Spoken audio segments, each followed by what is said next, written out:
Hello po, magandang umaga sa inyo mga kaibigan. Nandito po tayo ngayon sa Indang, Cavite. Nasa along Provincial Highway po tayo. So yan, yung way na yan, papunta po yan ng Indang Bayan, papunta po yan ng Manila. Yung way na yan guys. So, ang gandaan dito guys, no, ang property ito is commercial. Yan. Residential house and lot with commercial po siya. So ito, kung diretso nyo po yan, papunta po yan ng Alfonso Cavite papuntang Twin Lake Tagaytay. Yan. So ito po yung mismong property guys. Yan. Bali na ano po siya, no? Naanuan po siya ng road widening kaya inayos yung gate, no? Mapapansin nyo, bagong-bago yung gate. Yan, bagong pintura pa.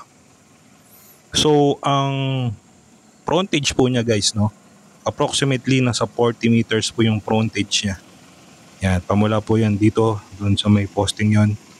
At pamula po yan doon mismo. Sa mismong, ang pinaka-end niya, no, yung pinaka, kasi meron po yung meron po yan na tindahan. So, approximately, pamula doon sa tindahan yan at doon sa tinuro kanina, nasa 40 meters po yung kanyang frontage. So makikita naman po natin dito guys sa pinaka front view. Yan yung pinaka harap ng property. So yan po yung pinaka harap niya, no. Tapos ayun, no, yung pinaka tindahan. Dito naman sa right side sa kabilang angulo guys, makikita niyo yung pinaka end ng frontage niya, no. Sa katabi ng mismong tindahan. Pero actually sa harap niyan, pwedeng gawing commercial kung inyong gugustuhin. So ngayon, pupunta tayo sa mismong loob ng property, no, para magka-idea kayo guys. So ang sukat pala nito guys is 1,740 square meter. Yan, clean title yan guys, updated ang amilyar. So dito sa left side, yan. Kung mapapansin nyo, may mga fruit bearing trees na siya, no, mga tanim. Yan. Tsaka malaki pa yung space dito sa may left side. Nga pala guys, no, kung interested kayo rito sa property ito, ipa-flash yung aking number, tawagin nyo ko. So puntahan po natin ng personal ito. Maganda kasi mas ma-appreciate yung property pag sa personal nyo titignan. So ayan po yung pinaka front view ng mismong bungalow na bahay. Yan, mamaya check po natin yan para magka-idea po kayo. Ngayon, kung naghahanap po kayo ng commercial na may bungalow house, ito ideal po sa inyo. Yan, maganda to kasi tuto kalsada po siya yung property ito. So ngayon, i-check natin yung buong surroundings ng property, no. Makita natin yung bawat sulok nito. Para magka-idea po kayo. So nandito tayo sa mismong left side.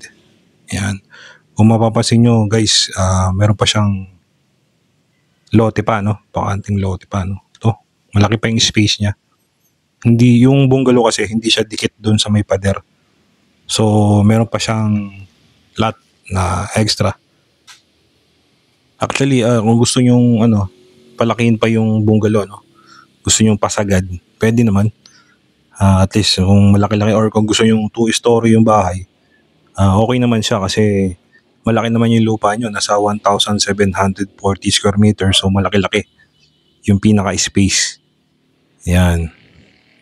Pero kung gusto nyo naman i-improve naman tong bungalow, pwede rin naman para konti na lang yung magagastos. So, dyan po sa mismong maliit na bahay na yan, dito sa may dulo. Actually, napasok ko po yan kanina. Meron po yan kusina din yan. May kusina, may CR, tapos maraming kwarto. So later on, papasukin po natin yan para makita nyo, magka-idea po kayo. So yan, no, mapapansin nyo, di ba? Hindi siya dikit sa pader. So marami pang pwedeng gawin kung sakaling mabibili nyo yung property ito. Yan. Dito po yan sa may Indang, no? Indang, Cavite. Itong property ito.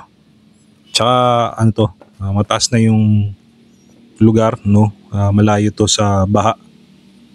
Malayo din to sa fault line, no? Sa earthquake, malayo din.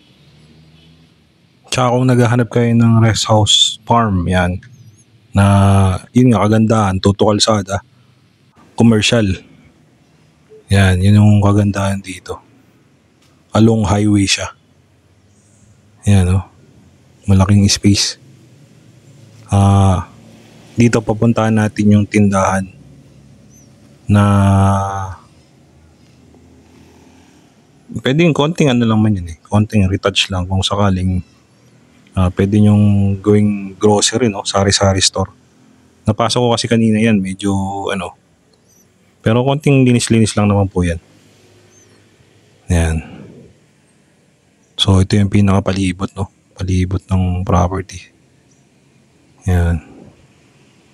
Marami siyang tanim. So kung mainit, kasi yung puno kasi nagbibigay ng ano yan eh, ng shelter, yung lamig na hindi kayo masyado maiinitan.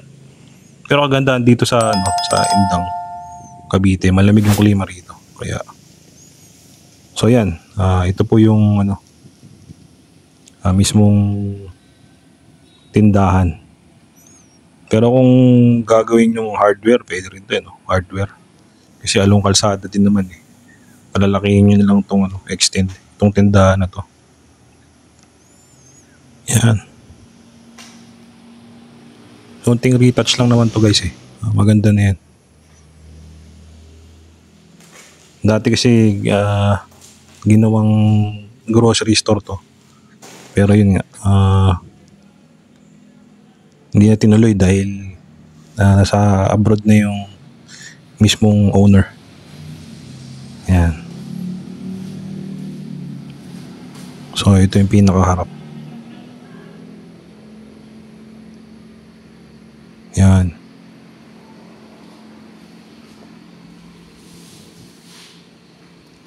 Kitang-kita mo yung sa may yan eh, sa may labas.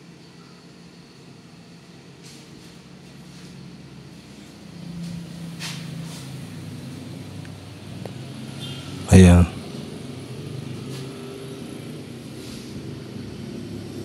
So yun know, if interested kayo rito sa property ito, ipa-flash ko ulit yung aking number.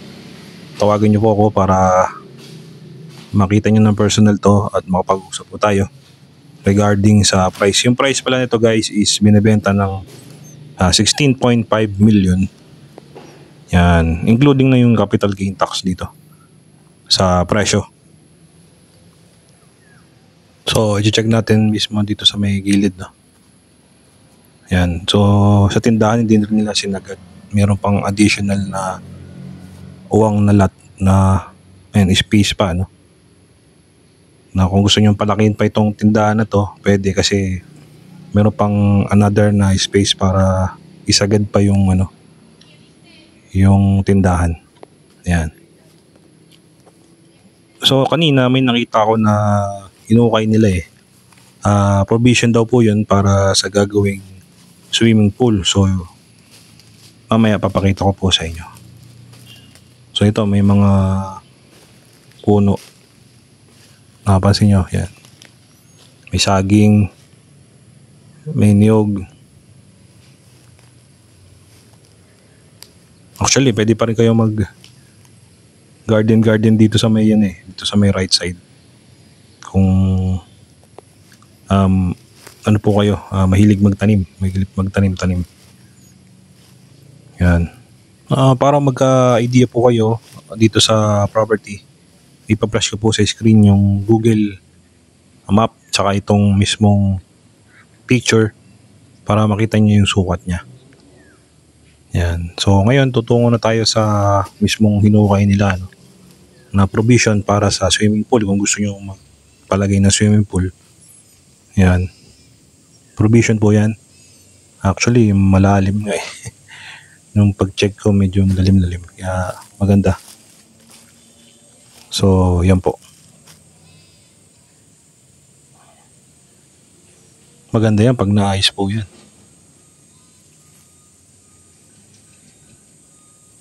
Yan, ito. So kung gusto nyo makita yung full detailed nito guys, no, i-check nyo lang po sa description box down below, dyan po sa baba. So makikita nyo po yung full detail nitong property ito. At syempre, para malaman nyo yung kabuuan ng detalye. Yan. Tsaka walang problema naman po sa papel nito guys, no? Malinis ang papel, clean title, updated ang amilyar. So anytime, kung madali na po ito kasi may transfer sa inyo pag clean title. Yan. So ngayon, no, i-check na ho natin yung mismong loob ng bahay. Pati yung isa sa kabila, yung mismong maliit na bahay. Papakita ko po sa inyo para magka-idea po kayo. So nga pala guys, kung hindi pa po kayo belong dito sa aking YouTube channel, and don't forget na po to like and subscribe my YouTube channel para ma-update po kayo sa mga upcoming ko pang videos. Yan, click lang po yung notification bell tsaka yung subscribe. Yan, maraming salamat. So ito po, no, mapapansin nyo yung pinaka carport nya, no? Malaki pang space yan guys. Tapos dito, papasok tayo sa, kasi akala ko kanina CR lang to, itong maliit na bahay, pero nung pagpasok ko meron pala siyang kusina. Yan, oh, meron siyang kusina. Oh. Tapos meron din siyang toilet and bath. Tapos meron din siyang kwarto. Yan. So I think ito yung maid's quarter, no? Yan, meron pa siyang toilet and bath. Tapos actually may mga ano nga lang, no? Mga sa ginawa nilang bodega. Yan. Pero malinis yan, tsaka maganda pa naman yung structure. Maganda po yan, meron pang additional na bahay. So dito tayo galing kanina. Yan. May malaki pa siyang space, no? Pwede pang isagad, pwedeng palakihin pa tong maliit na bahay na to eh. Yan, hindi nila sinasagad. So muli, no, kung interested kayo rito sa property ito, ipa-flash ko yung aking number. Tawagan nyo ako guys, schedule po natin. Available po ako Monday to Friday. Saturday po ang aking off. At Sunday, yan, Sunday available po ako. So yun po guys. So dito tayo sa pinaka-harap, no, harap ng bungalow. Yan. Mapapansin nyo naman guys, hindi pa siya luma eh.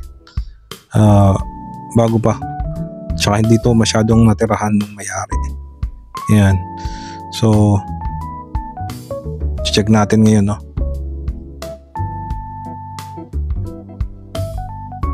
Yan. Malaki yung terrace, no.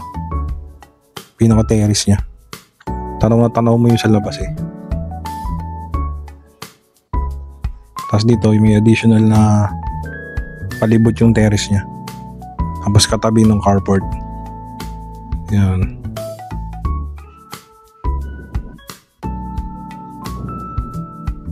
Maganda yung gawa ng bungalow nila, no? Maganda ng pagkakayari. Latado mo naman na hindi tinipid sa materialis eh. Yan, so papasok tayo ngayon sa mismong loob ng property. And so nakala kanina, no? Maraming salamat kay Kuya, binuksan niya. Tumawid dun sa likod. So yan to, mapapansin nyo guys, no? Yung naka-tiles na, no? Yung flooring. Yan. Ito yung pinaka living area. Yan. Kita nyo yung pagkakayari sa bahay, pulidong pulido guys, no? Hindi siya kagaya ng iba na yung ito kasi buhos eh. So hindi siya precasting. Yan. So may mga gamit na nga lang kasi yung may-ari nasa abroad na. Hindi ito masyadong natirahan. So ito yung pinaka ano niya, no? Kitchen area po yan. Ayan. So ito yung ano, kabilang view o ibang angle. Yan, makikita nyo yung bawat sulok nitong bungalow. Yan. Maganda, no? Bagong-bago pa eh. Konting hilamos lang to guys. Yan. Pinturahan nyo lang yung loob tas yung labas. Yan. Tsaka pala, kapag nabayaran nyo to, pwede na agad na makalipat. Kasi, syempre, wala naman na nakatira dito eh. Dito sa property ito.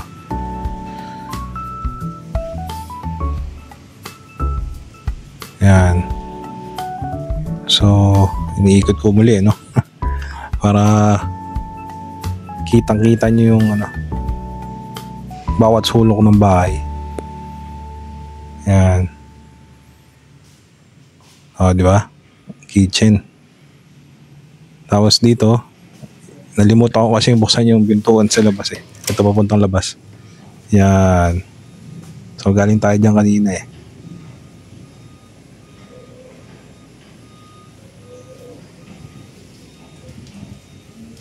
Ayos. So ngayon, pupuntahan na natin yung kwarto nitong bungalow. Maganda no, yung bawat kwarto niya may CR, comfort room. Kaya maganda.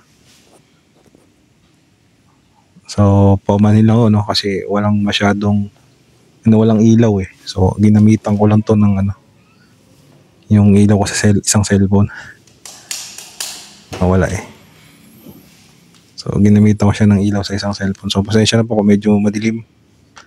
Pero hope maganda-ganda naman ng kuha ko sa ayan, at least kahit pa paano medyo kita nyo. So ito yung unang kwarto ng bungalow. Malaki naman yung space niya. Ayan. Malaki yung space.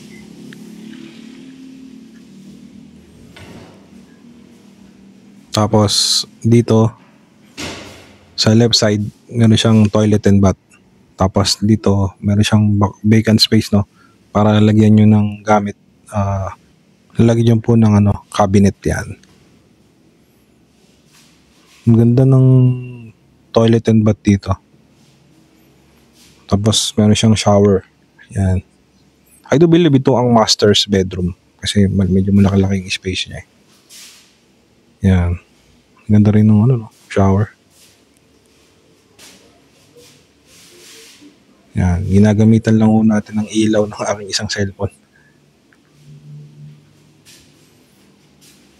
Yan. So, nagpapasalamat po tayo kay ma'am, no, yung mismong owner sa pagpapa-unlock, no, or binigyan tayo ng privilege na ma-vlog tong kanyang property.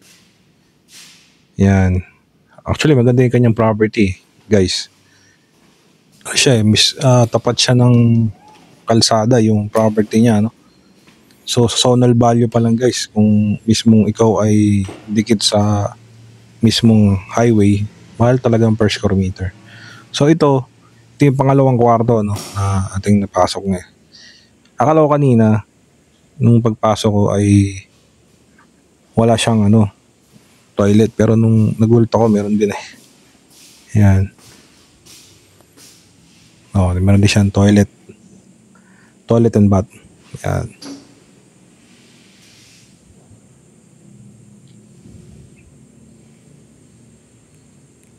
Malaki malaki ng espasyo din ng toilet and bath.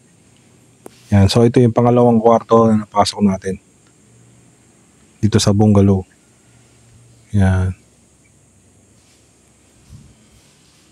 Ang ganda yung ceiling, naka-drop ceiling Actually, yan yung pinaka-latest model pag magpapa kayo ng bahay. So, ito yung pangatlong kwarto. Yan. Last. So, 3 bedroom lang po siya guys, no? Pero, malalaking space ng kwarto. Yan. Meron tong dalawang bintana. Yan. So, old model lang yung bintana, pero okay naman. So, mapasin yung ceiling, no? Naka-drop ceiling siya. Yan, ang ganda ng pagkakayari sa bahay. So, ito meron din siyang toilet, no. Actually, parang powder room siya, no, pero meron din siyang gripo sa baba. So, include na rin yan as a toilet and bath. Wala siyang shower, pero pwede na rin siyang paliguan. Hindi kagaya dito sa may master's bedroom. Sa una natin napasok, meron siyang shower. Yan. So yun po, maraming salamat po sa mga tumatangkilik at sumusubaybay ng aking YouTube channel. Hope na i-present ko po ito ng maayos sa inyo at naunawaan ninyo ang buong detalye. Kung hindi man, sa may baba, sa may description box down below, makikita nyo yung full details niyan guys. Or ipa-flash ko yung aking number, tawagan nyo ako. Tignan natin to ng personal o puntahan natin to ng personal para mas lalo nyo ma-appreciate yung property. So yun guys, no, kung nasaan na kayo naroon, saan man sulok ng mundo, stay safe always. Sa aking dalangin ng inyong kaligtasan at ang patnubay ng ating Panginoon. Take care always guys. God bless to everyone. Don't forget lang po to like and subscribe my YouTube channel para ma-update po kayo sa mga upcoming ko pang videos. So yun po. Maraming salamat po. Take care always. God bless to everyone.